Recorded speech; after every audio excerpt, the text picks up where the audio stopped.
What is going on, everybody? Welcome back to Batman News Weekly, episode 11 here in season 1. And today's episode, we're going to have good things to talk about because once we uploaded that last one, or I should say when we recorded the last episode, they announced the Riddler casting. So we're going to be talking about that and some other Batman news, along with some other entertainment news like Titans and Batwoman. And then, of course, we're going to get into some video game news, which is really interesting. Didn't think we were going to have any of that. That is going to be awesome. And then, of course, we will jump into the comics.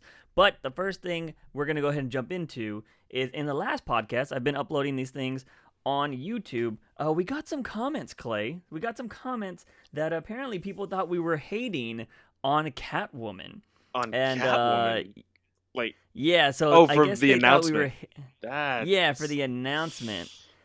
And it was pretty interesting. It wasn't anything crazy. Like some people were just like, "Oh, y'all are just hating," and then somebody else was like, "I love the videos here, but it just feels like y'all are hating." And I'm always curious when people leave these comments because I don't know how you are when you watch YouTube videos. I usually wait until I watch a whole video before I make any kind of comment. I'm not a commenter, to be honest. I don't leave comments a lot of the time. Yeah, honestly, the only comments that I've been leaving recently on your React channel because you call me out so many times. But honestly, I feel like the comments are part of the entertainment, and so I'll watch the video and then I'll go through the comments afterward. And unless there's something that really kind of irks me or is such a comment to where I have to be like, okay, I have to say something here to either reestablish what I was trying to say or anything like that, that's when I'll comment.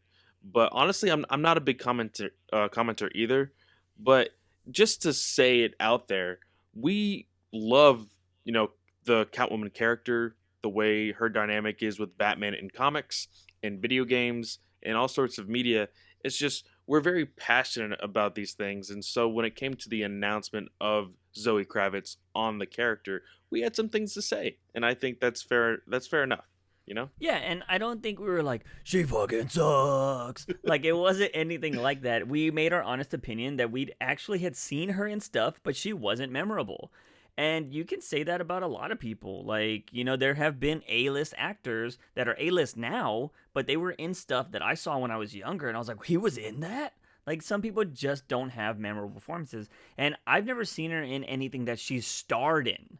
Because, if you couldn't remember something she starred in, that's saying something. And, but she's always had these minimal we've both seen freaking Fury Road. Max? Yeah, Mad Max Fury Road. And I showed you a picture the very next day of hey, this is her character in that movie. And the first thing you asked me was, did she die? Yeah, that's exactly what I said because I don't remember her character. And so it's not hating on this. And one thing I will say, this show has no censorship on it. Like, if we hate something, we're gonna say that. Go back and listen to the episode where we talked about Batman 80. We shit on the art, we didn't like where the story was going, and we don't hold back. Even though I love Tom King, I will say that I'm like, hey, this didn't fit because I don't know if he had a choice at the freaking art on this or whatever. We won't hold back here. So if we absolutely hated this casting, we would have said it. We just had a different preference. And we don't have anything to really gauge Zoe Kravitz on because the stuff we've seen her in, it's been very minimal, and we just thought this was kind of whatever. And I think that's just our honest opinion. Again, if we're hating on something, you will know. And if we ever talk about Bendis, Clay will make sure you know he hates Bendis. So, I just wanted to address that right away because, I know this is YouTube's a different game than listening to a podcast because not a lot of podcast websites have a little comment section that's as prominent as YouTube's. So, and we do get most of our viewership and listening at YouTube. It's 300 plus views almost. Oh, wow. So, awesome. A lot of people are starting to see the podcast, maybe not listening to all of it, but they are kind of long. But I appreciate anybody that is listening to it. But again, just want to do that. We're not hating on the casting. We even said in that podcast, I actually made sure of it in that podcast to say, I was like, yo, I'm feeling kind of tired during this podcast. I was also, if my thoughts seem kind of bitter or whatever, I'm sorry. It's been a long day.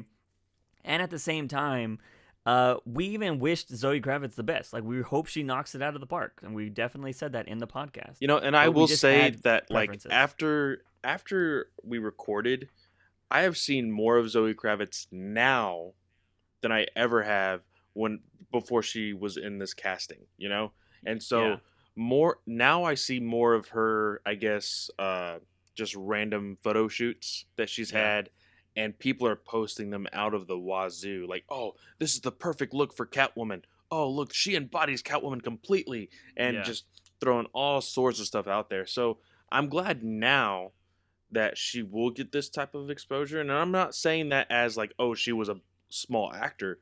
I'm just saying I think that it has become a very well-known thing that these blockbusters we all know as superhero movies really do put these actors and actresses on a new level, and they get to basically pick and choose whatever they want to do from then forward. You look at Chris Evans and his range of things that he's done lately. Robert Downey Jr. is finally starting to move on from the Although MCU. his next film doesn't look great. Oh my God, that looks horrible. Yeah. But I mean, in that same aspect, that's what these actors and actresses are going to be able to do. And so, and WB with the DC heroes, they, Momoa has been in a ton of stuff, and he is a very noticeable face. Yeah. And so I feel like that's what Zoe Kravitz will be eventually after the Batman. Yeah, I mean, there are rumors, and of course this came from what is that website? We Got It Covered, which is a terrible website. God. I usually try to pass them up whenever I'm scrolling through Twitter. And I usually do, but we actually talked about this possibly on a podcast, that I wouldn't be surprised if Catwoman got her own solo movie, because you could do an awesome heist movie with Catwoman. Like, that would be a really solid movie. We talked about this at work. Yeah. Oh, yeah. So, like, I think you could do something with Catwoman. And if you're going to have somebody as Zoe Kravitz and be like, oh, yeah, she could hold her own in her own spotlight or whatever, then cool, do that. Hell, if you want to do the, like, Gotham City Sirens as a heist movie with those 3 girls, I'd be down with that. That'd be kind of cool. That would be fun. And so, like, I mean, they could be robbing some... I would have said they should have robbed Black Mask, because that would have been awesome, but he's already going to be in Birds of Prey. So, they could rob somebody else, like Falcone or somebody big like that. That would be kind of cool. Or because of the introduction of Penguin here, it would be kind of cool if they robbed the Iceberg Lounge, Yeah. Or if Penguin hired them to do something and then screwed him over, and then they're trying to get back at him. That might be interesting. Yeah. I am glad. Well, the one thing I will say is I have seen a lot of like fan art with her, and somebody did this like Kravitz and Robert Pattinson side by side in these really cool Bat and Catwoman costumes, and it was kind of like the one where she has red goggles, that outfit, and it looked pretty dope. Was it the guy that you posted for the last it was like the last thumbnail? No, so that one was really good too. This other one was like a profile shot. Oh, okay. So yeah, I used that one in the thumbnail. That one looked really good too. It's why I used it as a thumbnail. But no, I'll have to send it to you. But yeah, there was this other cool fan art. So I've seen people doing some really cool fan art with her.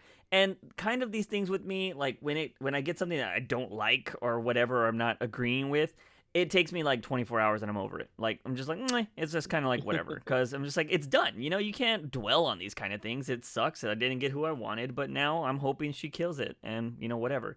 Although I did hear somebody say that she's going to be she's already better than Halle Berry. Now, I will say, acting-wise, don't even start. Halle Berry has an Oscar. Like, do not even start that freaking argument, people.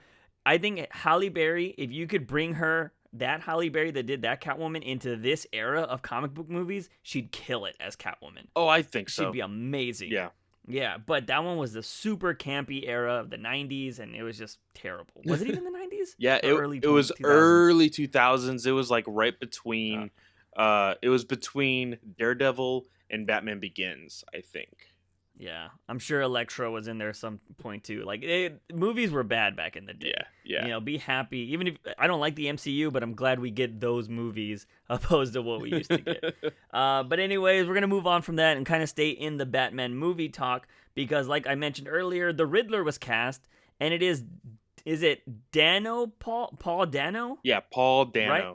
is his name. I know him from nothing but The Girl Next Door. Yeah, I was just about to say, when we were talking about it, and I remember right, because it was literally the day after we recorded the last episode, I woke up with the announcement that Paul Dano had been cast as the Riddler. I texted you, and I was like, of course, dude, like the day after. and your response was, "I don't know that guy." And so Yeah, I exactly. I explained it to you. I was like, "Yeah, dude, it's like the tall, lanky kid from Girl Next Door." And I know Yeah, that sounds like most of these listeners. How I don't know how young you guys are, but y'all are probably like, "What in the world is that movie?" yeah. That movie is a very like for me. It's I haven't seen it probably since I've seen it that first time. And it was really Yeah. awkward because I was like, "Oh, I want to watch this movie." It was back when Blockbuster was still a thing, Oh shit. and I had my grandmother rent it for me. Ooh, wow. I had an awkward moment like that because I wanted to see Scary Movie and they wouldn't sell me and my friend a ticket, so my dad had to watch it with us. And Scary Movie was something else, and I Yeah, was it like, was. "Oh, sorry, Dad." But anyways, so The Girl Next Door was in the vein of the Scary Movies, not another teen movie, but it had a better story, or it had a story, I should Yeah. say. And it was just about these kids that their next door neighbor was a girl that was in porn, and it's these three group of friends, and they basically end up trying to shoot a porno with her or whatever. Well, I don't know, it's well, like some weird stuff. it was like a like this thing. They're like, "Oh, she can help us." Like, because it was almost like what's that? There was a movie, Sex Drive, that old Yeah, movie. yeah, It yeah. was All those movies It were like was that. basically like Sex Drive, and they're like, "Oh, this girl can bring other girls, and we can, Yeah, It was just in that very awkward sense of like what film used to be for yeah, for sure. romantic comedies and stuff. And so And yeah, that was my first time seeing him. The second hmm time I saw him, not I didn't actually watch this film, but I remember seeing him in the trailers, was this movie called Prisoners. A lot of hmm people would know that because it's Hugh Jackman. I think it was right before Logan or right after, one of those two. okay, And it was a movie with Jake Gyllenhaal, Paul Dano, and Hugh Jackman. Paul Dano at that point played a like serial like a killer, pedophile yeah, or pedophile serial killer or something like that. yeah. And then he is also in a movie with, I believe, Daniel Radcliffe, Harry Potter, the guy who played Harry Okay. Potter. And I don't remember the title of that movie, but it's where like basically Daniel Radcliffe is like a like dead corpse, but he is still like. Did you ever see those posters? Oh, Swiss Army Man. Yeah, that one. That's him. Yeah, Paul Dano Oh is him. wow, Yeah. wow. Because it's only them two in the movie, I think. Oh, Like the really? majority of it. Yeah, because it's on an island. Oh, Like okay. I think Daniel Radcliffe's body washes up on an island, and he just uses his body as like a Swiss Army knife to be like his best friend. I wanted to go watch that. That's crazy. Now I'm interested because I did want to see that movie. So Oh, and maybe I'll he go is check that out also if in that There makes Will Be sense. Blood with Daniel Day Oh, Lewis. okay. Okay. Yeah, so he has a nice track record. Apparently he was one of those actors. He's like Robert Pattinson. He was in a movie that he was known for and he just wanted to go do indie stuff, it seemed like. But yeah, if you have seen, The Girl Next Door and you're wondering, well, who the hell is he? Because there's the guy that was trying to date the girl, then there was the guy that was the director, he's the other one. And he's the one that's in the video. Yeah. So that'll jog your memory there. So yeah, Paul Dano is now going to be the Riddler, and I have to say he has the look. He Yeah, definitely has the and look of we were Riddler. talking about the whole fan art with Zoe Kravitz. There hasn't been a whole lot with Paul Dano. I think that Boss Logic did one really quick mock-up or whatever, hmm but there hasn't been a whole lot, and I'm kind of glad for that because he looks so good in like that type of lanky, could possibly be that like stereotypical Riddler type character. Yeah, I just want to see what he looks like officially, yeah, So yeah. I'm That'll be really kind of excited cool. to see that. Yeah, so we got that, and then we also got. Which this is not even a surprise. We got the composer, which you have his name down. I'm gonna let you butcher it. His So name is Michael Giacchino. He has composed, of course, the Planet of the Apes movies with Matt Reeves. Matt Reeves. I believe he also did the very first time I think I ever listened to any of his stuff. He did The Incredibles back in 2004. Oh, okay. Yeah, That's pretty cool. Yeah, it blows my mind if you ever go back and look, because I think like Hans Zimmer worked on The Lion King. yeah. Like He it's insane to see what these guys have Giacchino done. has also done Star Trek. He has worked on Star Wars. He has done so many other films, and so he has a really good track record. And so there's a lot of people who are really big uh, composer junkies and are Hmm. just super excited that he's going to be writing the Batman theme. Yeah, I heard the last. I didn't see the last Planet of the Apes movie. I had bought the first two to watch the last one, and I just never saw it in theaters, so I haven't got around to it. But I heard that last soundtrack is amazing. So I've been avoiding listening to it on Spotify because I wanted to see it in the movie. So yeah, that's the other just Batman news there. Nothing special. I mean, you can actually go on YouTube and watch the video if you wanted to do this, because Matt Reeves got on stage during one of his concerts and basically proposed to him, asking him if he would do it. And I mean, the video was nothing special, so like you can go watch it. It's out there, but it's nothing crazy. But I do want to Well, move I on from also that. wanted to say also just some Mhm. random things that I saw today while I was looking for stuff for the podcast. Uh, there was a small interview with Robert Pattinson where he Oh, kind of I think I know which one. Go talking for it. about the voice of Batman, Yeah. and he said that he kind of has an idea, and he actually said that William Defoe's kind of gravelly voice that he uses for Lighthouse is somewhat of an inspiration for what he will be using for the Yeah. Batman. So just some sort of Hmm. idea. So That'll if be you go see interesting. Lighthouse, you can kind of listen to William Defoe and then hear, okay, we can see that it might be like that. But the one thing that he said at the end of that video that kind of didn't rub me the best way was that Hmm. he said, and I think it was more so in a joke because of Lighthouse, but he said, "Oh yeah, I think Batman has somewhat of a pirate voice," and so I was like, Yeah. Yeah, I saw the video for that. If you read the text on that, it sounds terrible, but if you watch the video, he seems very jokey. yeah, So, yeah, and honestly, I hope he doesn't have a Batman voice at all. I'm hoping it's dubbed or like Ben Affleck's was, because the last thing I need is another trilogy of somebody trying to manipulate their voice. Like, I mean, Batman has technology, you know what I mean? And if you have you ever went back and watched those, like it's Oh well, no, because so. the biggest conversation right now for Matt Reeves' Batman that I keep seeing on Twitter Mhm. is, you know, because we saw such badass fighting in BVS, and then people go back to see the Bane Batman fight in Dark Knight Rises. Yeah. I didn't notice this because I saw like a 3 a.m. showing when I first watched Rising. Uh-huh. So I watched this video of the actual fight between Bane and Batman in Dark Knight Rises. They never actually make contact on any of the punches.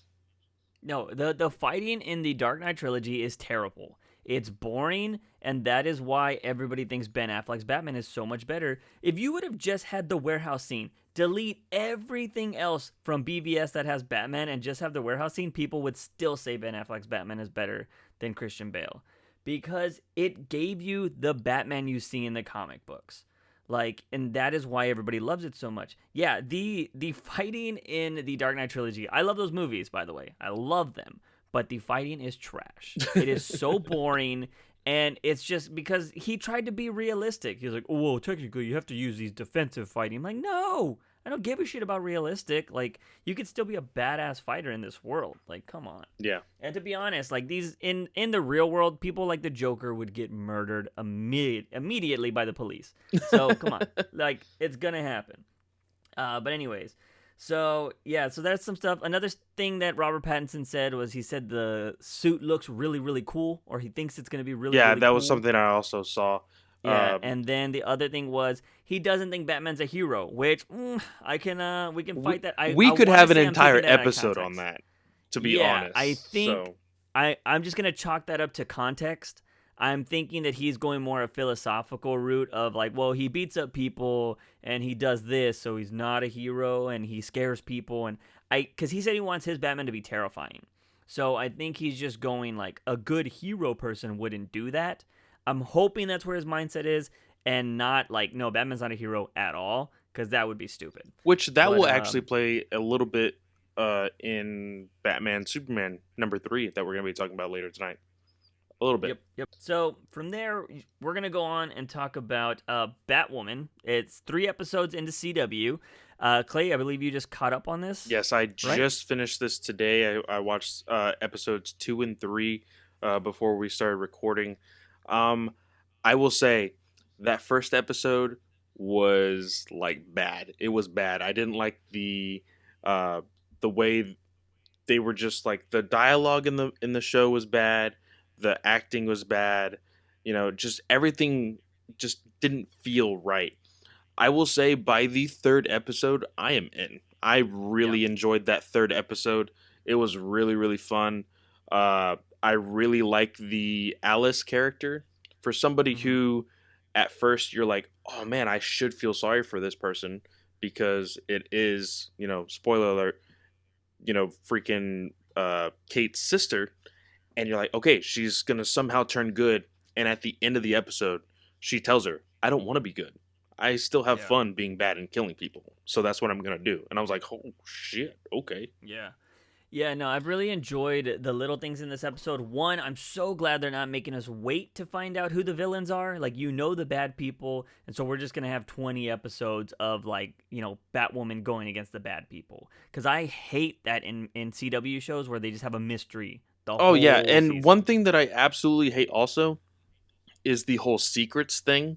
Like, Hmm. it's a very big trope in CW where it's like, oh, I learned something in the very first episode, and I'm gonna keep it a secret until the like season finale, and then we have to figure it out all there. No, Yeah. freaking Kate tells her dad straight up, "Oh, by the way, Alice is Beth." Just throwing that out there, Yeah. and I was like, Yeah. "Oh, okay, we're no holds barred. Okay, cool." I am. That Yeah. is why I enjoy this show because I think about the 8 seasons of Arrow that are Hmm. underneath this, the 5 or 6 or the 5 seasons of Flash, and all the other shows. This show can take everything that people have complained about everything else and be like, okay, we're not going to do this, we're not going to do this, we're not going to do this, and they are delivering, and I'm actually really enjoying it. Yeah, no, and I love a lot of the little Batman lore that they're doing in this. I love that they explain how badass the suit is and how only something designed by Bruce Wayne could take down the suit. Thought that was really cool in the third episode with this gun that was stolen by Thomas Elliot, aka who will eventually become Hush, we would assume. Yeah. But I thought that was really cool. And I'm pretty sure some people are thinking this out there, and they're like, "Why the hell is she writing in a notebook? That's so stupid." That is something Batman has done forever. Yeah. If you don't know this about Batman, Batman is somebody that every time he goes out and he does a fight or he does something, he archives that shit.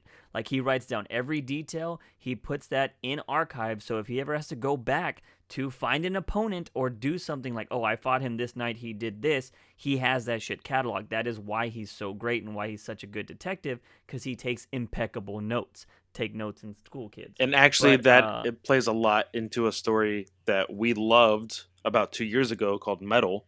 mhm, There was a nightmare that Bruce was having, and on his bookshelf, it was like in the far future where he's old, but in the bookcase or whatever was all of his notes turned into books that he yeah, told stories to his grandchildren, and that's really really cool. And for Kate to write, she is basically writing to Bruce. That's one thing mhm, also. It's not the fact that she is keeping notes. She is like saying, "Hey, I'm hoping that you're coming back, and so I'm going to write all this stuff down."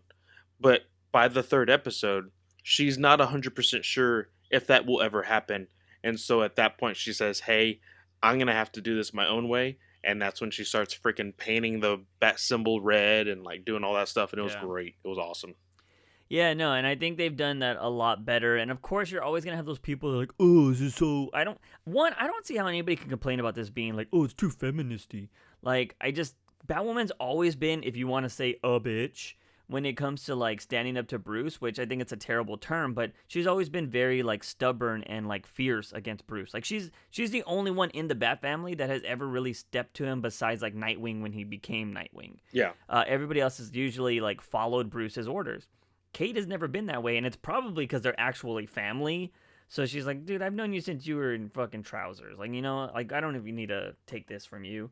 And so I actually really enjoy that. But I like that, she's not holding a grudge against Batman. Like, because we found that she hated Batman in the first episode. Then she finds out Bruce is Batman, and she's like, and then she finds out why, or the reason she hated him wasn't really a real reason.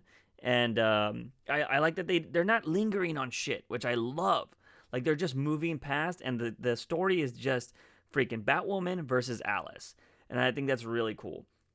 And the side characters are pretty interesting too. Like it seems like we have an issue between Fox and his father. Luke and his father. He's because there was a comment. I don't know if it was episode 2 or 3. It was but episode he was all 3. like, "I'm nothing like my father," Because and at he's one like, "I'm point, far from my yeah, father." at one point he is like showing her all the little gadgets in the cave, and he goes, "Do you know what this is? Do you know what this is?" And it really just sounds like he has a stick up his ass. And she Yeah, says, "Do you know who you sound like? Lucius." And that's when he says, "Oh, I'm nothing like my father." So yeah, I I really enjoy their dynamic because he wasn't somebody who wanted to do this. He was not confident that Kate herself could be a Batman, mm, especially since the whole city of Gotham was, thinking that it was Batman, and they were, getting hope again. And he encourages her. He's like, "Hey, you need to either stop or you need to face this and, you know, actually be something." yeah, So I really yeah, enjoy that. I really enjoy her sister also, the one who runs the underground hospital. You know, yeah. She's she pretty cool. she's pretty cool. There was one part in the third episode where she was examining somebody who was injured, and she made a comment, "Oh, I think she has this, that, or the other," really long words. Sorry, I'm not that smart and I can't remember those words. And the ex-lover of Kate was like, "You're just a med student. Like, these people are professionals." And the paramedic was like, "Oh, you're right. Thank you so much." And she just looks at her and says, "I read ahead." And I was like, "Oh, Yeah, snap." yeah. No, I really like her. She's really cool. Would not be surprised if by the end of the season she finds out what's her name's Batwoman, Oh, because that's what always well, happens in no, those shows. I think by the very first episode, I was like, "Oh, an underground freaking hospital where Kate can be taken care of without anybody asking any Hmm. questions." Yeah, she's definitely gonna find out pretty soon. Yeah, for sure. I did say I did laugh when I saw her the way she gets into the cave, where it's just a random ass wall that opens up. I was like, come on, who's not gonna see that? Like this wall just opens up and like, oh yeah, no, nobody sees this. Come on, there's got to be homeless people that live in that fucking alleyway. Like, it's Gotham. But there are moments in the show that still kind of I'm not really sold on Ruby's Rose's acting all the time. I like her in the suit, but sometimes when she's out of the suit, is it just me or does it feel like her clothes are way bigger on her? I don't know why it seems like her clothes don't fit. Maybe it's just a jacket. I think it's The just the jacket seems really jacket. big. I think it's just the Yeah. jacket. I will say I actually love the one thing that I love about the CW shows overall, and it shows here also, is the fight choreograph that they Mhm. have. I think it was in this episode where people were like through smoke and like were fighting her in like some sort of parking garage or whatever. Yeah, Uh, yeah, yeah. I think that was episode 2. yeah, yeah, Yeah. and that whole scene was just great. I love the way they filmed it and the way the choreograph went. Uh, really felt like she had some sort of military esque training, and Mhm. so it was really really cool. Yeah, so yeah, I'm in it. Like it's dope. I think it's pretty cool, and I would love that by the end of this series, whether it goes 5 seasons, 8 seasons, 10 seasons, or whatever, we find out what happens to Bruce. Do you And think they show Bruce? well, we kind of got that one thing in episode 1 where they showed him in the shadows or whatever. I want to say that's probably, besides Titans, that is the most Batman we've ever seen on TV. Yeah. Which, I mean, besides Adam West. But because they actually showed him saving the car or trying to save the car, and you saw like him turning sideways and stuff. I was like, oh, okay, cool. It's not just a silhouette. And I don't know. I think that would be a really good cliffhanger at some point, like end of season 2 or something. Like we found Bruce, and maybe he's in another dimension Oh or he's well, somewhere I else. actually wanted to relay a question that Oh, a okay. friend of mine had about this second episode. I don't Mm-hmm. know, because at one point, the radio broadcaster or the news reporter or podcast, Oh I yeah, don't know what it is. Fairchild. Yeah, she says, the phrase Robin because they're like, "Hey, is this Batman? Is this Robin? Who is it?" So because Robin is an actual thing, do you think that the reason why Batman is not around is because it's quite possibly right after the death of Jason Todd. That would be cool, but I'd also I would like the death of Jason Todd to be morphed into, like, say Joker killed him, right? Because we haven't seen Joker, Yeah. and I'm pretty sure we're gonna get a lot of Batman villains. Although they say they're gonna go with the Batwoman villains over Batman villains, which I hardly believe that. Yeah. But I would love if, maybe, Joker kills him or something. Batman goes to confront him and they fall into a portal or something ridiculous happens. You know what I mean? Because I would totally buy right now the reason why Bruce is gone is because he's going through Grant Morrison's The Return of Bruce Wayne story or whatever. He's going through time right now. And you could even have, like, if you wanted to tie this show to Legends, just have a random episode and be like, who's this guy? Because you could have an old Western Bruce Wayne. That would be really cool. I'm Yeah, sorry. you That could would have- actually be kind of cool. I was thinking about this question because when my friend asked me this question, he said, "Do you think it's quite possibly that Bruce stopped being Batman because Dick Grayson stopped being Robin, and so he's like, hey, I'm gonna take a few years off, or do you think it was because of Jason Todd?" And I thought it would be kind of cool because it's been 3 years, possibly, going on to the 4th year. I think it would be kind of cool if we saw Red Hood first. Yeah. And he was a villain that Kate Kane was able to turn on her side, become a vigilante, and then they happen to find out, Kate Kane at that point finds out, oh, you used to be a Robin. Yeah. Because I think that at that point, Red Hood could be almost like Arrow's John Diggle, Yeah. So That'd be kind of cool. I think that could work, but it would be really interesting to see more because like you said, the Easter eggs are all over the place. So Yeah. I think it would be kind of cool to see cameos or some sort of. I'd love for her to get a sidekick and it not be Tim Drake, but be Spoiler, and somebody finds out her identity. And it's, what's her name? Stephanie Brown, right? Yeah. It would be cool if somebody, I don't know what Stephanie did. I think she was just a student. But, just give her like a reporter job or something, junior reporter or something like that. And she finds out who Batwoman is. And maybe she needs her help because maybe her dad is Cluemaster, but make Cluemaster a big villain in one of the seasons or like one of, an arc or something like that, and bring Spoiler in to build up to being Robin. I think that'd be kind of cool because we know Stephanie Brown is the failed Robin. Like, she literally got fired by Batman. She's the only one that ever got fired by Batman. So that would be an interesting story, because you can take stuff from Batman lore and change it. You just want to stay away from the big, huge stories that, people don't want you to mess with. Which, And I think Batwoman has a lot they of room might to be kinda touching take on things. your favorite story pretty soon. Yeah, I don't know. I hope not. I mean, I don't want Batwoman to be... Because, like, Hush is such a big thing. And let me just say, And I don't know. he just had weird vibes that entire episode. Like, that was like the episode where you see her transform into Batwoman, but the fact that he immediately knew that Bruce was Batman, I feel like, okay, has Hush But already... did you see how he got that information? Did you hear? Do you remember what he said? No. You might have missed it. Okay, so this is how he didn't just know. He paid somebody with he basically paid Riddler. Oh yeah. He said yeah. I paid somebody to riddle or something like that. Yeah. I remember that thing. Yeah. So that plays homage to the Hush story. Exactly. So yeah, I don't know, man. I don't want that to happen. But it wouldn't be surprised. It wouldn't surprise me. I'm glad. I'd rather it happen on Batwoman than Gotham. That's all I'll say.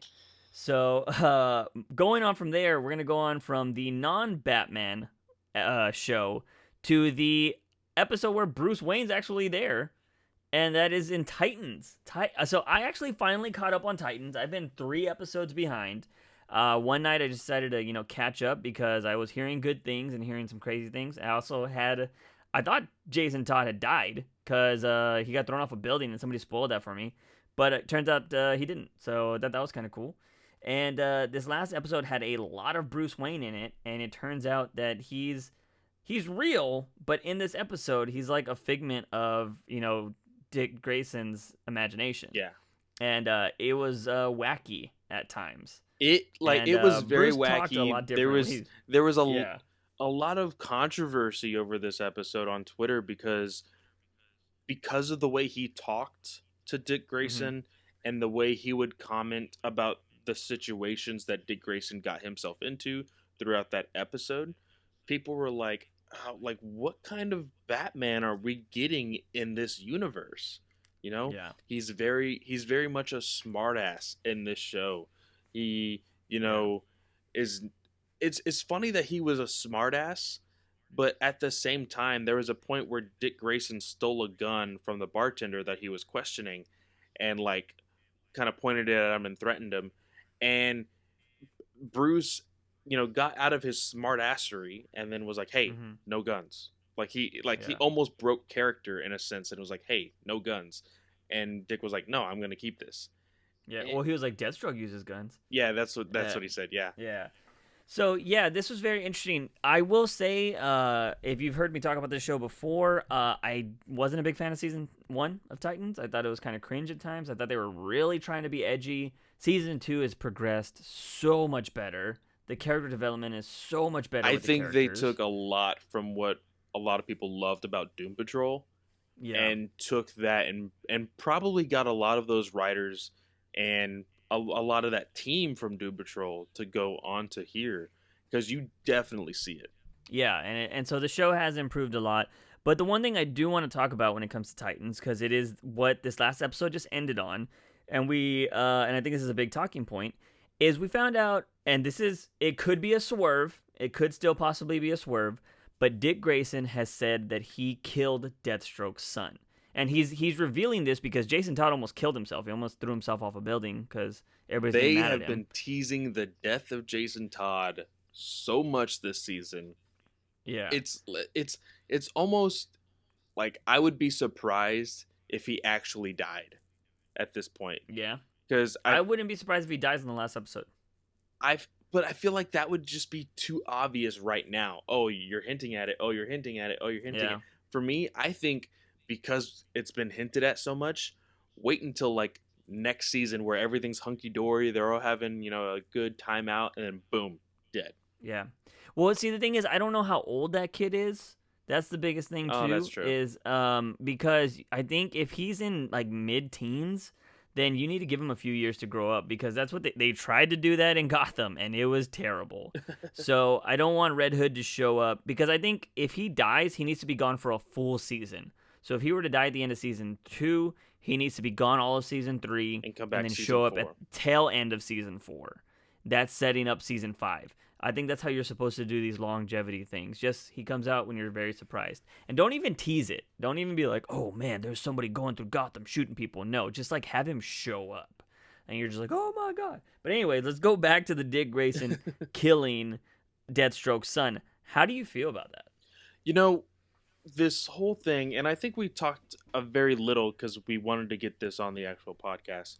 Uh, from the very beginning of this show, like you said, it wanted to be edgy, it wanted to be dark, and so whenever they took the part where Dick Grayson was going to be a cop, and that's true. That has been in the comics before. Dick Grayson has been a Bloodhaven cop before, and he uses a gun in there more for show in the comics because he used to be Nightwing at some point, and so he's like, "Hey, I can do this without using my gun." In this show, he clearly is not afraid to use a gun, and I think it's just because of the mentality he was in that first season, and especially with the relationship that he had at that point with Bruce Wayne. He was very hurt with the way they broke up their relationship. He was angry at Bruce Wayne, and so all of that anger was with his actions. He beat the shit out of people, brutally. And when he said this at the end, because I feel like that's what they were teasing, because I believe it was 2 episodes ago, Yeah. prior to that, Episode 5. there was a part where Aqualad died, and freaking Dove told Dick Grayson, "You need to be Batman." And the very next scene that you see is him in the music shop with Jericho, and he's like, "Hey, let's go over here." And then you just see this menacing look on Dick Grayson's face. And Yeah. I was like, oh snap, I don't know what's going to happen to him. And so now it's revealed that they killed him, supposedly. Yeah. So if But this, throughout the whole season, they've been saying Deathstroke killed him because the girl thinks Deathstroke killed him. yeah, no, So Deathstroke's daughter thinks yeah, that Deathstroke killed her brother.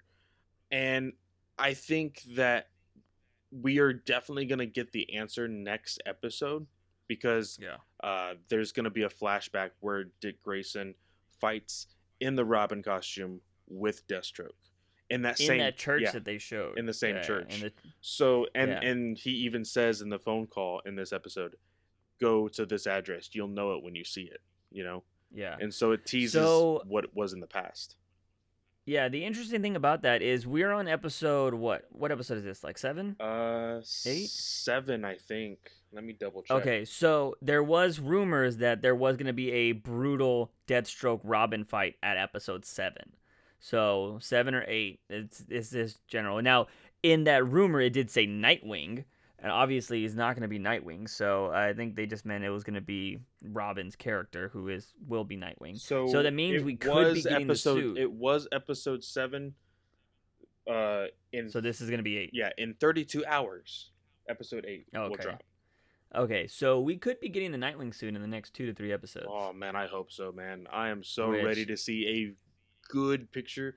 I don't think they Yeah. will like post that picture like professionally. I think they'll just wait for the actual episode. I hope they do. Yeah, yeah, and that's the best tactic in my opinion. But yeah, I think that was. I'm excited for that, and I want to see where this story is gonna go. I'm kind of hoping because I'm more of the purist, where I'm like, I don't want any of the Bat family to kill. Like, I know Jason. I mean, Jason Todd's had his issues, and Batman is constantly. He's like the kind of shunned son, but Batman still cares for him. He's like, you know what, I'll let you come back, but right now they're kind of at odds. But, I've always liked that they don't kill. Like, that's why I love these people, because they're showing their determination that they will put up with so much shit, but they will never break that line. And so it's kind of making me like, I was like, I really hope Dick Grayson didn't kill people. Although you were trying to point out that, he totally killed people before in these previous seasons. I'd have to go back and watch. I don't think he did personally, but he could easily. But again, that was an edgier tone. Yeah, so, and like, it was more of that he let people die. It wasn't the fact that he killed them. It was that he let people die. And in my mind, I kind of feel like that's the same thing. But Yeah, for a lot sure. of people would argue against that. So Yeah. Well, I mean, a lot of people would argue that Batman needs to kill, which we're not even going to get into that because it's a stupid argument. But anyway, so yeah, if you guys aren't watching Titans, definitely check it out. It is way better than season 1, so I highly recommend that show now. But from there, we're going to go on to some video game news. I was surprised when you posted this morning, right? I think I saw this in the Discord. or was it it was yesterday? yesterday in the Discord. Okay, so I woke up to this in our Discord chat that I have, and there is apparently the new Batman Arkham game that has been rumored. We've mentioned it on the podcast before. The rumored title now is Batman Legacy, and from what it says in this article is you're possibly going to play as all of the Bat family. See, And, I really want them to clarify. And I know they can't clarify Yeah. yet because, it's clearly not ready to be, heavily advertised. But Yeah. does that include spoiler? Does that Mm-hmm. include because we can assume that this is going to be in the future. So Yeah.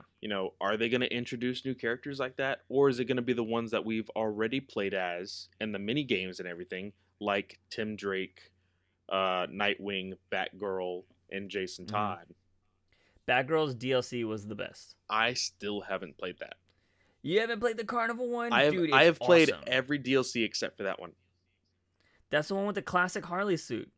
Like, it's awesome. I really Uh, need to get it. Yeah, I would love to be able to play a bunch of different characters. I'm wondering if this is gonna even have Batman in it, or if it's just gonna be all the Bat family trying to maybe find Bruce, which would be interesting.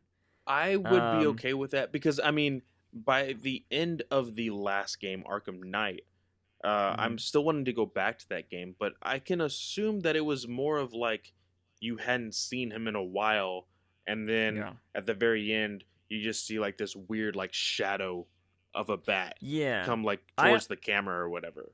Yeah, I kind of took that as like somebody else has risen. Yeah. You know what I mean? So it'll be very interesting to see where they go with this, especially because if it's legacy, it could be the next person in line. You know, that would be cool if there is like a battle for the cow kind of storyline going on in this, because you do have Jason Todd back. You could have that Batman with guns. Oh my god, the like you know? the almost metallic Yeah, with the looking bullets suit. around it. Yeah. Yeah, and every one of them trying on a different bat suit, trying to be Batman. Like, that would be interesting.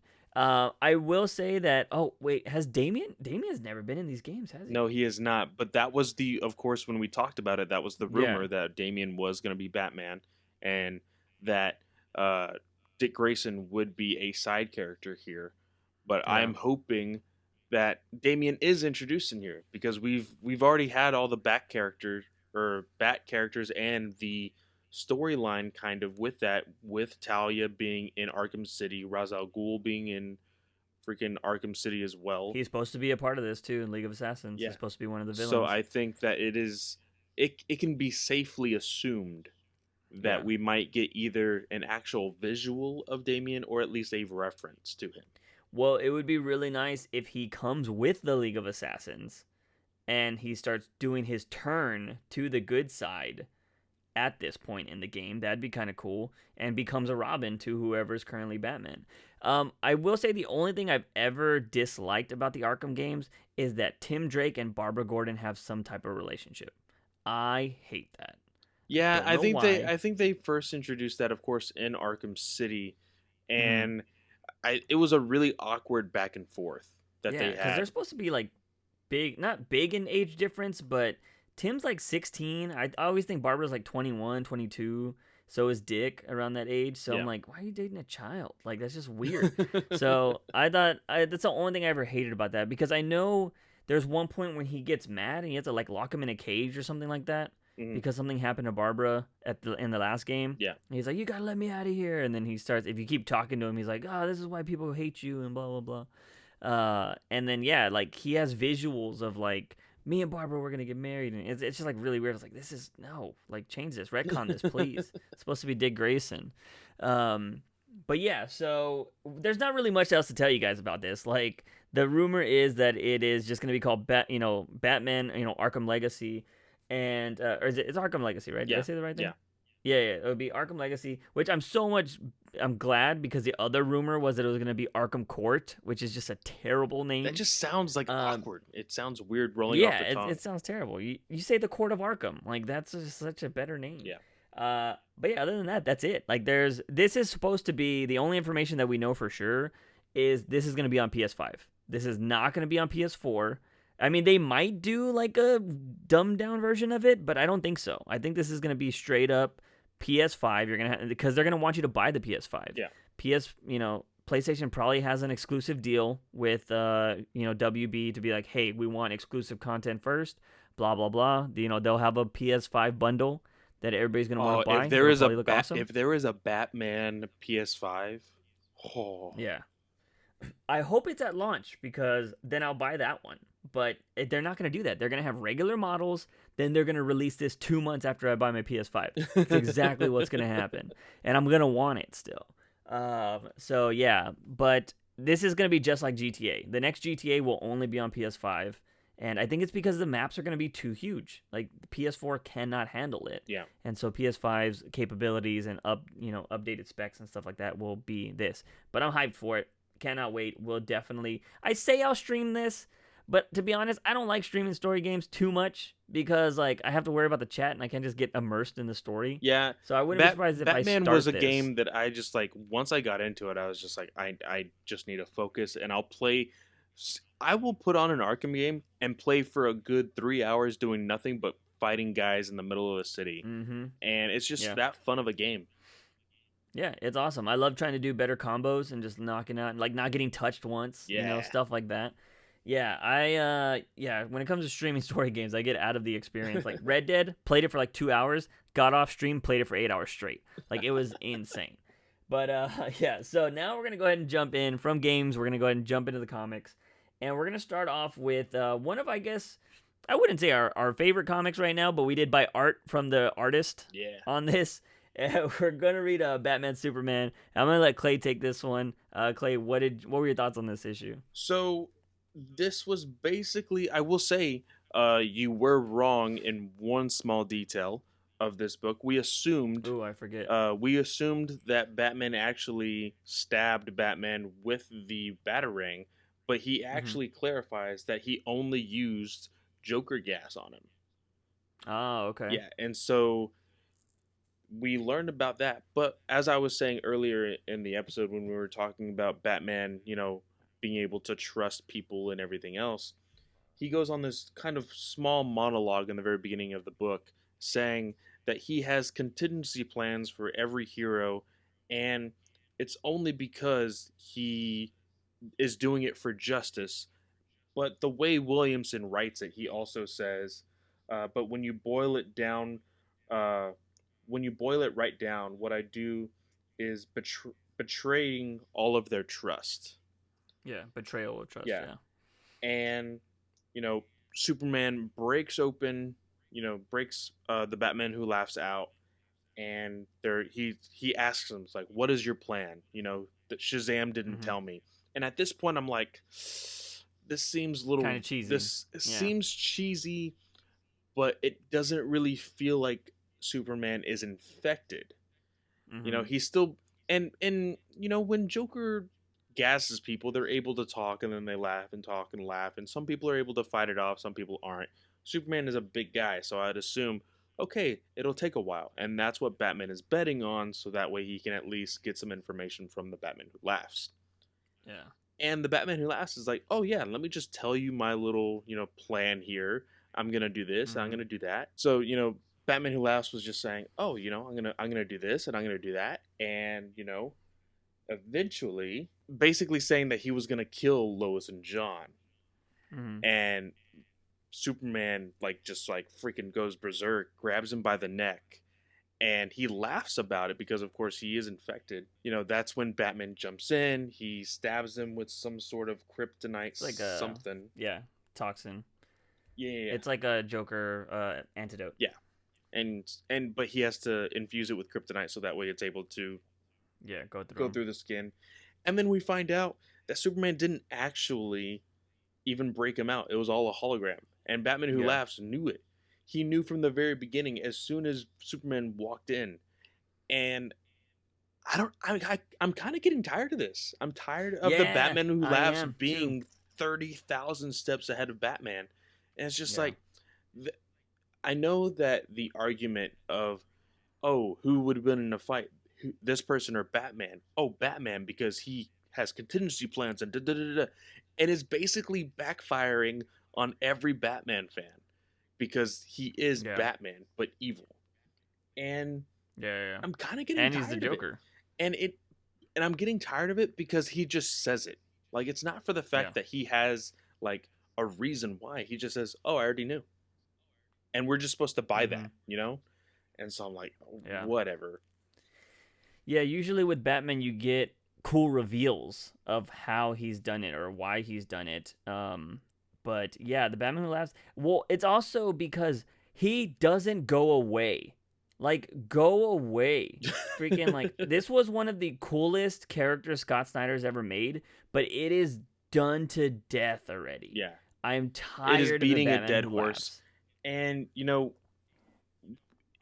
the way the Batman Who Laughs just says his plan or whatever, Batman figures out, oh crap, I need to go see Gordon. He goes to see Gordon. It's revealed that he's infected, and they fight. And then Superman comes in with a fight also.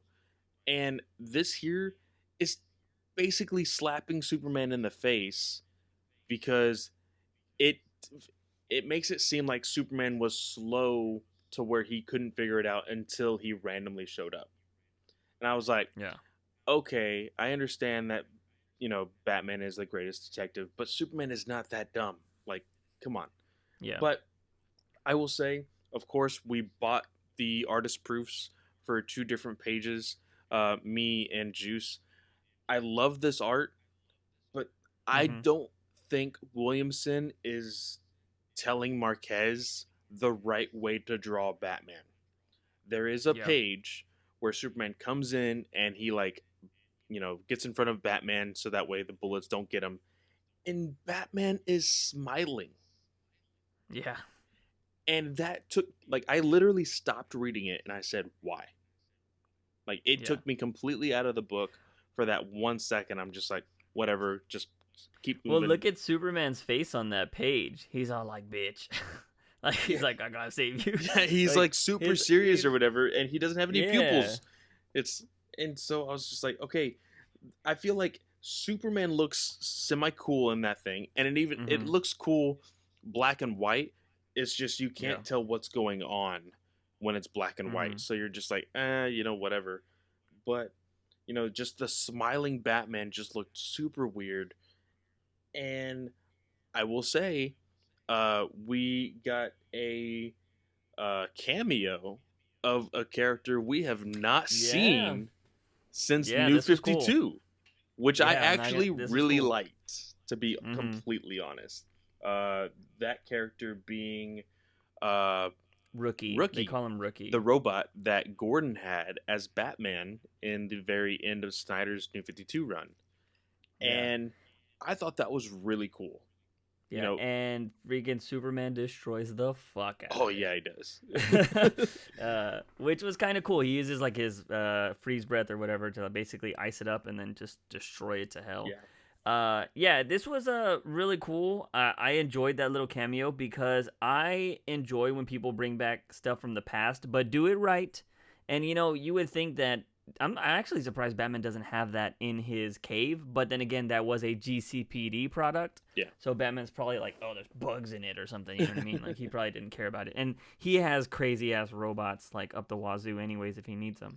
But also, I want to say, I don't think it's the real Rookie, because you see later on in the book, the armor actually turns into Blue Beetle.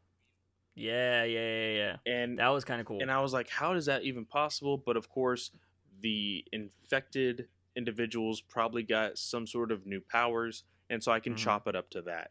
So Blue Beetle was basically acting like Rookie during that fight, is what I am assuming.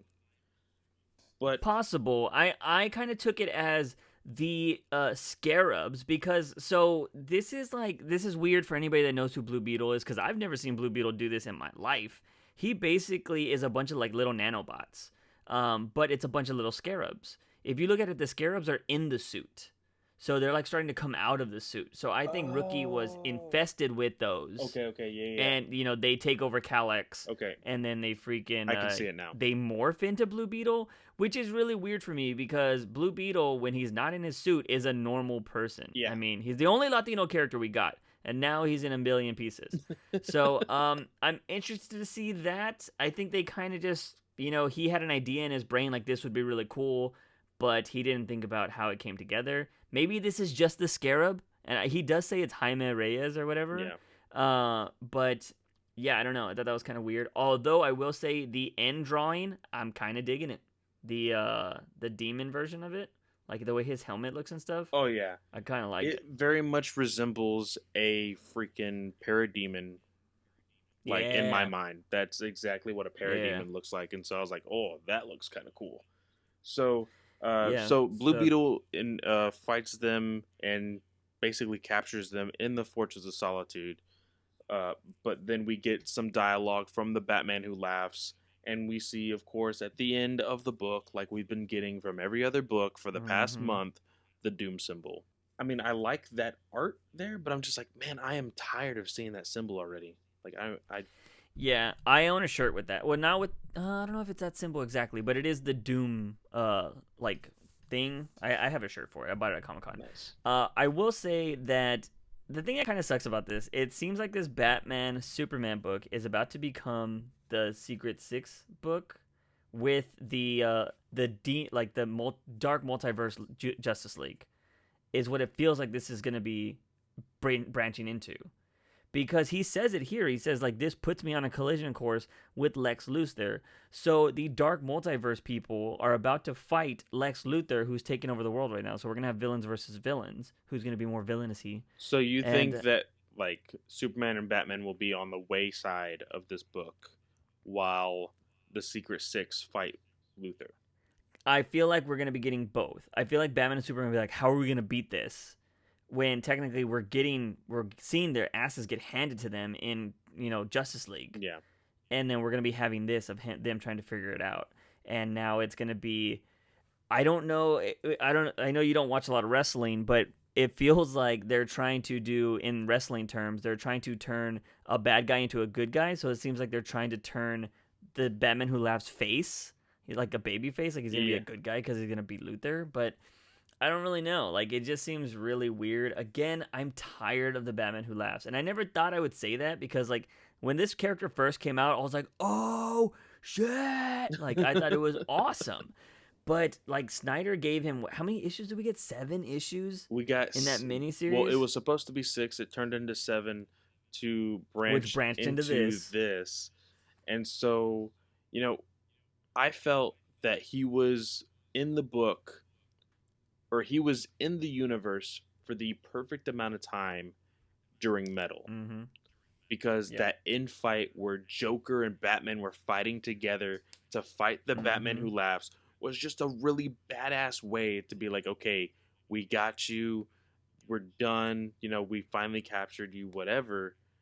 And, I was like, sweet, we're not going to see the Batman Who Laughs for like at least another 3 years or something. Yeah. But we have seen him nonstop since then. So we've been, almost 2 years since Metal, and we have seen him at least twice every month.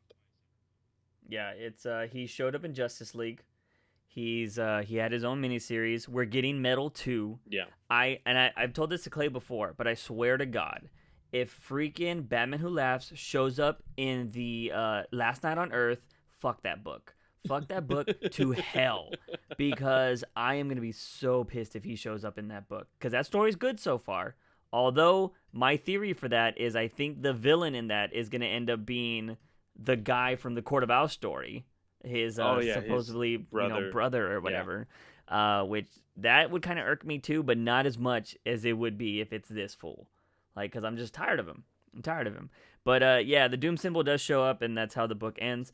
I'm liking the book so far. Again, I mean, I liked it enough to buy art from it. I mean, the art is fantastic. And he puts artist proofs with every release of each issue, because he even announced today that issue 3 artist proofs are out on his store. Yeah, I think the only one I would buy is that end one for Blue Beetle, but I feel like that's going to go like that. Yeah, probably. Because it's like a first character appearance, I guess. So I guess people would want that. Yeah. So, and it has Batman and Superman like all tied up, which looks kind of cool. But yeah, I'm enjoying the series. There are some things that do kind of annoy me here and there. And I am just kind of over what's his face. But I'm interested to see where this is going to go. And I mean, I will say that there's only one page on here that I would want to own, and that is the Blue Beetle one. And I'm interested to see when that, like, how much that price is going to be, because I'm looking at mine right here, and it looks so fucking great. Like, it looks dope. But I will say, since we are talking about the Doom symbol, it does one book we're not going to talk about a lot, and I'll just touch on real quickly, is it shows up at the end of Batgirl 2, and Batgirl ends up fighting Oracle for that whole issue. And she jumps off a building because Oracle knows every one of her moves. And she was like, I have to be unpredictable. And she was like, I'll die if I jump from this height. And she just jumps off a building into a burning fire. So the next title is like, Batgirl lives? ? ! So like, or it's like Batman, like Batgirl dead or some shit like that. So yeah, the Doom symbol is still showing up everywhere. But going on from those 2 books to Detective 1014? Yeah, 1014. Yeah, 1014. We're continuing the Freeze story that seems like we've been on it forever, although this is only like the 3rd issue of the true story. Technically, yeah. I loved this story. I didn't hardcore love it, but I loved that we actually got Mrs. Freeze. Now, I will say, awesome. I wonder if Tomasi just stole this from the Elseworlds episode of the CW, because if you remember, Mm-hmm. Batwoman fought Yeah, Nora Nora Freeze. Freeze in that show, and so like it dawned on me today when I was reading this, and I was like, holy crap, maybe there is Yeah. some sort of reference that he kind of took and made it his own. But I am really interested. Well, We were technically, that's not an Elseworld because she's on the same planet as Flash and them, isn't she? well, yeah, but Yeah. the Oh, you're talking crossover, about the event. yeah, the event was called Yeah. Yeah. Okay. Elseworlds. Okay. But the one thing that we were wondering was at the end of last issue, she was crying out no, and Yeah. so we were wondering, okay, was that the last thing she was saying, or was she saying that now? We now know that it was the last thing she was saying because Yeah. Which I think is great writing. yes, we found out that she had cancer and she wanted to actually fight it. She wanted to fight it on her own, whether win or Yeah. lose. She wanted to live her life, and Freeze was like, "Nah, no, not gonna happen. Yeah. You're gonna live Yeah. forever, And Mm-hmm. and I actually felt for Nora in this, like even more so than I have whenever you watched, Heart of Ice, the Batman animated Yeah. series, and all these different stories. Because he is basically putting Nora in his old suit, with the bubble and everything else, and she's freaking out. She has all this anxiety. She can't breathe. She's like, okay, I need to get out of here. Like, what have you done to me? And he's Mm. just cool as a cucumber. Like, hey, calm down. You're alive. We got this. I had to Yeah. freeze you, and we have to put these conditions below, at absolute zero, so that way you can breathe freely. And it becomes this, hunt for this. I forgot what it is Original exactly. cure. It's like an original formula. Yeah, yeah. That's at Wayne Tech. And he goes to Wayne Tower. You see Bruce. You see Lucius. And for me, I always thought that Nora froze years before Mm-hmm. Bruce Wayne became the limelight of Gotham. But Mm-hmm. when they break into Wayne Tower, she sees him and she says, "Oh, Mm-hmm. Bruce Wayne." And they know each other. And I was like, "Whoa, Yeah. like this can change some things in the future." With them Yeah. having an actual sort of relationship. And Mm-hmm. and it wasn't a romantic relationship. I'm just saying that because she was like, "Oh, I'm really glad that you made all those donations to that charity," or whatever she said. Yeah. But The ballerina. yeah, Because she was a ballerina. yeah. And so, talking about being a ballerina, at the very end of this issue, I want to talk about Yeah. that original cure is basically going to make Nora exactly how Freeze is, deep blue skin, and she can, live basically the Yeah. same way he does. From the beginning of this episode, or the beginning of this issue, I thought Nora was just a normal woman that Mm-hmm. had really bad circumstances and a psycho for a husband that wanted her to live. But by the end of the issue, you're like, oh, she's just as crazy as he is. Mm-hmm. Yeah, so before we talk about the last page, I will mention that. So I believe Tomasi might be like a lot of writers that are currently coming up in the scene or whatever, that he's pulling from the animated series. Because if I'm not mistaken, in Heart of Ice, he's working for a company that Wayne, I believe, ends up buying. So Wayne knows about Freeze's work and stuff like that. Okay, So I think they kind of just integrated it. Like, he knew Freeze, he was working for Freeze, and he was like, he saw him going crazy or whatever. Yeah. And that's kind of where they're pulling from. Because I've noticed a lot of writers, I would do the same shit. They pull from the animated series because it is still the best Batman source material ever. Yeah. And as Clays was saying, at the end of this, we see Freeze, like, he has some roses or something, and he's watching his wife, who is now covered in blue skin. She looks like Freeze. She still has hair, though. She is doing her ballerina performance, because they show it in, I believe, a panel earlier on, that her previous life, she was a ballerina. And so Freeze is, watching her. He's smiling, and he starts clapping. Once she's done, he gives her roses, and then it shows this basically pretty much. It's almost a full page spread of the ballerina place is just frozen to death of people. Everybody in the audience is frozen. Yeah, so when I saw this, I was like, oh, they just encased the entire thing in ice because that's what Mr. Freeze does. And then when I started to really look at the detail, I was like, oh, there was an entire crowd of people, and now they're all dead. Yeah. Cool. Yeah, it's insane. Yikes. I don't think Batman has a big enough bathtub for that. Pulling from Batman and Robin. But and then at the end we again see the damn Doom symbol, but I kind of ignored it because you see Mr. and Mrs. Freeze, and they're both wearing similar outfits, and I thought this was awesome. Like it's nothing too drastic, and it's something that's been in the lore forever that somebody has finally done something with. And I wouldn't mind a romantic relationship villains. Like, I think that's kind of cool because we've had Harley and Joker, but we've always known that Joker, he doesn't give a shit about Harley. Yeah. And Harley's madly in love with him. But if these two are on equal grounds and Batman now has to fight two Freezes, I think that's kind of cool. Yeah. And especially if you start doing Batcat stuff, because then it's wife versus wife, husband versus husband, or vice versa. Like, that's kind of cool. And I don't know. I was down with this. I thought it was awesome. Yeah, I really, really enjoyed the whole thing at the very bottom, on the last page where it says Mr. and Mrs. Freeze. I will say, like I said before, in the very beginning of the issue, you really felt for her. And at the end, I wanted to still feel for her, but then I'm like, she turned into a villain, like, super quick. Like, I guess this is okay. We'll see how this turns out.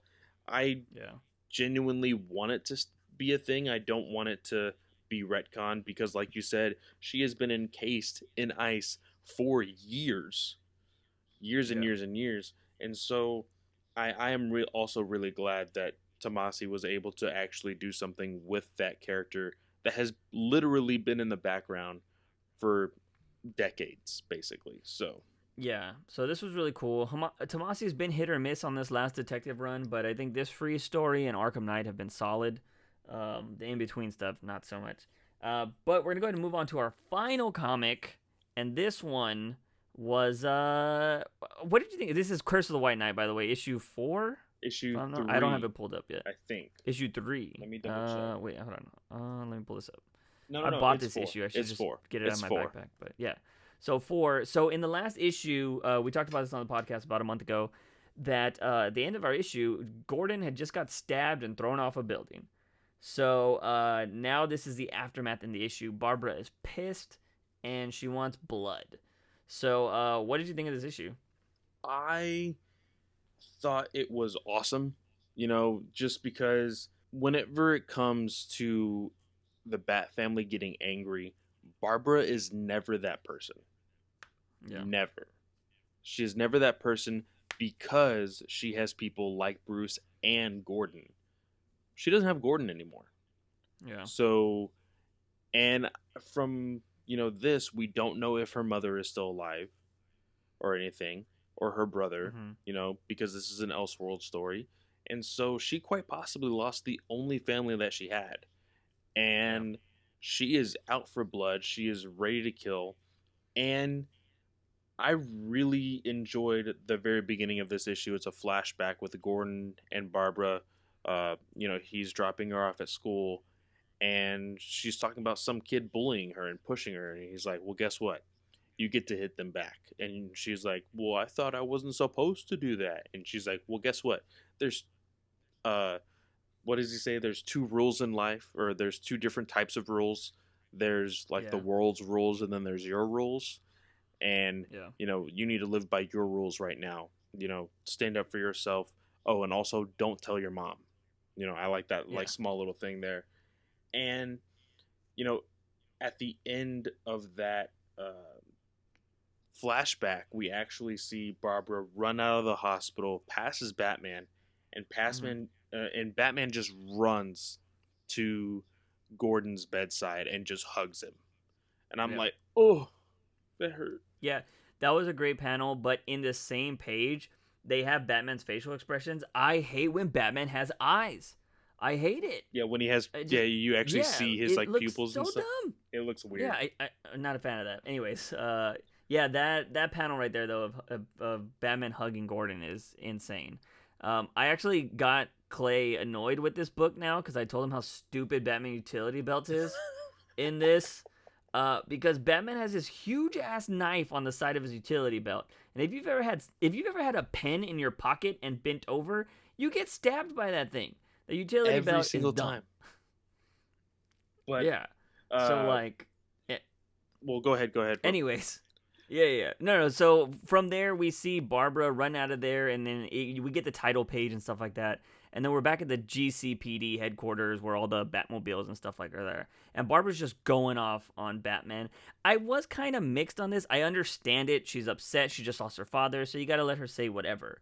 But I do get kind of annoyed how everybody, and Dick is the voice of reason here, but I hate how everybody always blames everything on Batman immediately. Like, this is your fault. It's like, fuck you. If you weren't here, like, we'd be good. Like, you're the problem in Gotham. And Dick's like, yo, we chose this life. Like, chill out. And she's like, no, it's his fault, Dick. Like, get this guy out of here. Like, so, like, I don't know. Because that is the one thing that is very common. Granted, Batman does deserve some stuff. If this is reality, you'd get mad at anybody that got kids to fucking start fighting and get into violence. For sure. You know what I mean? But we love Batman so much, we're like, come on, you're in the wrong here, okay? But yeah, so like that was kind of annoying, but I understood it from a character perspective. You know, people that have just gone through grief say crazy things or say their true feelings or whatever. And like I said, Dick Grayson was the voice of reason here. I feel like, is it just me or has Dick Grayson not even been that big in this whole series? He has it, and I'm so mad. Right? Like, yeah. I'm sorry. I'm a, like, you know this. I'm a big Dick Grayson fan. I'm a big Nightwing fan. I love the actual like character design of the GTO, and it just looks good on Nightwing. And they haven't done anything to his character. I kind of want to like hit up Murphy and just be like, hey, is there anything gonna be good with Nightwing? Like, do you have anything going for Nightwing in the future? But at one point, Nightwing actually talks to Montoya and is like, you know, who put you in charge? And she's like, Gordon. And I was like, oh, damn. Like, she is not afraid to just get in people's faces. And that's exactly what Gordon wanted. He wanted somebody who would just like, hey, shit has happened, but we still need to do our job. And we get to a point where Barbara, well, before that, we see Batman visit Leslie Tompkins and, of course, Harley with the babies. We did not see really an outcome from that, but we see after the fact. But Leslie Tompkins is looks talking. Like it's a boy and girl. Yeah, is talking to Batman, and he tells her like Gordon's gone, like he's dead, and they talk about the letter or the journal, and tells the story that Alfred and her knew about it for years, and they went to confront the people that actually, you know, were in possession of it or whatever. And, you know, it just gives a little bit more insight of, you know, how far along this rabbit hole the Wayne's past really is with Gotham. And I love the past story, you know. Yeah, for sure. And they are going off, freaking Barbara and Bullock are like gearing up. And at one point, freaking Bullock says, do you plan on arresting this guy? And she says no. And he's like, that's what I wanted to hear. And he freaking cocks the shotgun. And they're off on the races. They're going to find Azrael and they're going to try to kill him. At this point, Nightwing tells Batman, hey, we can't find Barbara. I assume because you're Batman, you put secondary chips on everything that you own. And I'm just like, yeah that's Batman. And so he even says, yeah, they're in this location. Yeah, and that was awesome. We see the confrontation between Barbara and and Azrael and his other two teammates or whatever. And we see Barbara like point blank, point the gun straight at freaking Azrael, is gonna shoot, but Batman gets his freaking grappling and takes it away, the gun. And Batman looks terrified. Like, he can't believe Barbara would actually really try to do this after everything that he's trained her with, and how, of course, Gordon raised her, you know. And it looks like Azrael breaks her back. Like, I don't. Which I think, Yeah. You know, yeah, they I are agree with that. retcon, like, because this is a different universe. This is an Elseworld Hmm. story. Instead of killing Joke, we have Azrael, and instead of Yeah, uh, breaking Batman's back, he breaks Batgirl's, and so yeah. we see that. More than likely making her Oracle again. Yeah, and we get a small little tussle between Bruce and Azrael, and at the end they're like, "Hey, where's Bullock?" And he freaking gunned down one of the other guys point blank, and that other guy is completely messed up, blood everywhere. Yeah, I think Bullock was just so angry with the death of Gordon, he needed to kill somebody, and it's just like yeah, that's terrifying within itself. So I'm sure that will have some repercussions later on in, you know, probably the next issue. But yeah. I I still enjoy this art very much, except for that dumb character design that you pointed out, and so it bothers me every single time now. But other than that, Yeah. I still love everything about this book. Yeah, no, it's interesting. We get our books a little differently now. So I was telling Clay this thing ended kind of abruptly for me. Like I didn't know if this was a real ending, but it is, and it's just Batman holding Barbara coming out of a fire, which he doesn't have his mask on. So the whole GTO is about to find out who Batman is right now. But they already If knew. or do they already all know them? I thought Yeah, only some of them knew. Okay. So anyway, so they already know. But everybody else would know too if he doesn't cover his face. But yeah, he's carrying Barbara out, and he looks just like distraught, and he's like done. She looks. I want to say she's unconscious, but she probably has a broken back, so she's like adrenaline, and she's just done. But yeah, so more than likely, I wouldn't be surprised if she becomes Oracle after this, because I don't think she's dead. One thing that Murphy has said that anybody that dies in his book stays dead, so we won't be seeing Gordon again. We won't be seeing Alfred, and any villains that have died will stay dead. But yeah, I thought this was a really interesting comic. I'm excited to see what they're doing with John Paul Valley because it is an older, grittier John Paul Valley opposed to he was like in his prime when Nightfall happened when he became Batman. yeah. Like he was in his prime. So this is interesting to see this hardened, Azrael, which we've seen twice. We covered Nightfall last week, from the Dark Multiverse, Oh yeah. and that had an old school John Paul Valley as well, and this one's more of a militaristic one, and it goes back to family ties, and I like stuff like this because I feel like, and I'm pretty sure it's been done, but it hasn't been done well. Like you could make, and I hope somebody does it. Shit, if not, I'll do it. But I would love a Game of Thrones style type Batman story, like the House of Waynes, That would be kind of the cool. House of Napier, if they want to stick with that name for a little bit, or whatever. Like just the other houses, the House of like what's another word for penguin? Like I don't know what their other like scientific name might be, but Yeah. just shit like that, or the House of Cobblepot. There you go, bam, right there. Like that would be a really cool story, Game of Thrones style, like everybody fighting for the thrones of Gotham. Like that would be dope. And so I love these kind of stories. Like you mentioned the backstory that they've been telling with the House of Waynes and the House of Dumas or the Saint Dumas. Yeah. And yeah, I'm really enjoying that stuff. So I like what Murphy's doing there, and it's a solid different story. I will say, like I said, if I had to nitpick anything, the eyes sometimes are just really weird on the bat suit. But other than that, I mean, that's just like a stupid nitpick. But so far, I've been enjoying this story a lot. I was kind of worried about it, which again, I still have to point this out. At the end of the White Knight, they played into Batman liking violence and liking this whole thing, and they haven't touched I was on gonna that say, at I all. wonder if he retconned it, Yeah, because if he was gonna have that conversation, he was gonna have it with Gordon again. yeah, yeah. But And maybe he has it with Barbara, and maybe because she's gonna have a lot of resentment to him, and maybe he's like, yeah, you know what, I let this get too far away. I talked to you about it with your father. That's why I was gonna let everybody know I'm Batman. That could be where he's going with it. But so far, he has not touched on the one thing I really didn't like about White Knight was Batman liking the violence. Granted, this is an Elseworld story, so he could do whatever he wants. But I just feel like a lot of Elseworld stories, what make them good is when you still try something wacky and different, but keep the core aesthetics of the character. yeah, You know what I mean? And I always think that unless it's like something where dark multiverse where of course they love the violence or they love that. That's the dark multiverse, so it's different. You could get away with it there. But yeah, and these kind of other Elseworld stories where it's still just Batman in a different era, I prefer him not to be violence hungry.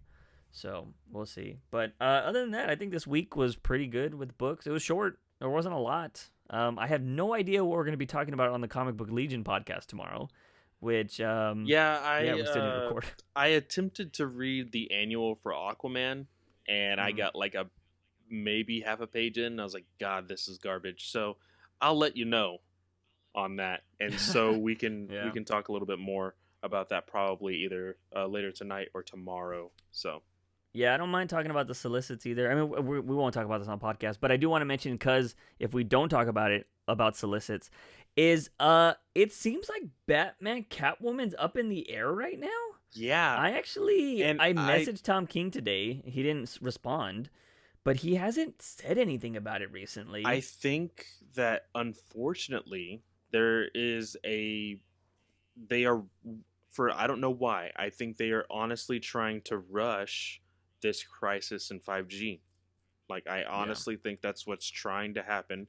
And so they don't want to put too many books out there, because one book that was lingering from New 52 that just felt really out of place when Rebirth happened was Earth 2. And that lasted for a good, like, 7 to 10 issues after Rebirth had already started. And I don't think they want that for anything else. So I think that they want to get everything else settled first and then quite possibly do that, or quite possibly just say, hey, you can't finish that story.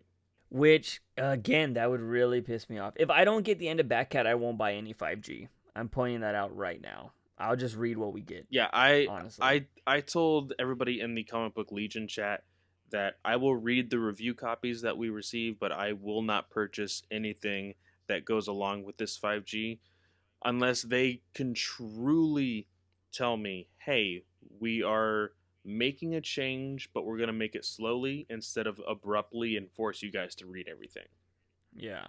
Yeah, because if the rumors we're hearing, guys and gals, is that this is going to start happening in like July, like right around Comic-Con, that means they have to fit all of these storylines. Every storyline has to finish. Everything has to be done in the next 8 months. Yeah. Which is insane. And if you're talking about monthly comic books, Tom King was supposed to have all of 2020 to finish Batcat. Yeah. And Tom King, if you do not rush Tom King, like with his 12-issue stories, they're amazing. And if you're going to give me this love story between Batcat in 12 issues with Phantasm, like, I do not want that shit rushed. Just don't even make it. Like, if anything, him and Clayman should just do it on the side and then be like, look, when y'all are stupid and done with this 5G thing, let me finish my story then. Yeah. And we'll release it. You know what I mean? But yeah, I'm kind of worried about that. I really don't want that to be ruined, because it seems like they're changing stuff in Doomsday Clock right now because of this. And it's just, there's a lot going on that is really scaring me. And I just don't want Batcat to be ruined because they're trying to force it. Hopefully Tom King will be like, well, I just won't write it. You know, I'd rather have that. I made this comment to you when we were at work the other day. I said, the way that we're feeling now is the way a lot of people felt when New 52 started. But I just feel that this is way different, because in New 52, it was basically a new timeline with the same characters. They're making a timeline now, but basically getting rid of 80 years worth of the characters that we've known and loved, and trying to force us to read characters that we haven't been reading and don't care about. So yeah, it's going to be a weird experiment that we pretty much predict to fail already. And I would love for it not to, but at the same time, like, I hate the idea of like drastic change. Although, again, like when it comes to movies and stuff, I don't care, race bin people and stuff like that. I don't really care as long as you keep the character core. But when it comes to comic books, and I've been reading for the last 5-6 years of a story, and you're gonna abruptly change every character I know and love, that just seems a little too much, especially if you're not building to it. But we'll see what happens in this Crisis event. I don't have high hopes for it, but if you're fucking with my Batcat, DC, I'm done. Like, I'm not gonna buy any more shit. I'll still go see your movies and stuff because that has nothing to tie into it. But yeah, I won't buy the comics anymore. For But that's going to sure. be it, ladies and gentlemen. A solid conversation. We are making an hour and 30-minute podcast the norm around here. Like, we just have a lot to talk about. But this is your Batman News Weekly podcast. You will get everything Batman related on your week-to-week basis. So I'm glad you guys, hopefully, are enjoying this. But again, if you want to hear more of this podcast, you can go check out the Comic Book Legion podcast. Me and Clay will be talking about other things that are not Batman on that podcast, which we'll be recording tomorrow. Should be up Friday or Saturday, around that range. So definitely go check that over there. If you want to follow Clay on anything, his stuff is in the description on Anchor. If you're watching this on YouTube, it's in the description. And Clay, you got anything to say before we get out of here? Nope. Just saying that Bendis sucks, and I hope this 5G isn't true. Yeah, we didn't even talk about Action, which actually had more Batman and Superman in it. Had terrible dialogue from Batman. I posted it on Instagram. Go check it out on the BATfromtheBOX Instagram. But anyways, ladies and gentlemen, that is it. As always, he is Fanboy Clay. I am Juice Wayne. Remember to wake up in the morning, ask yourself something. Buy my daily dose of juice. See you guys next time. I think the girls with their nails done now.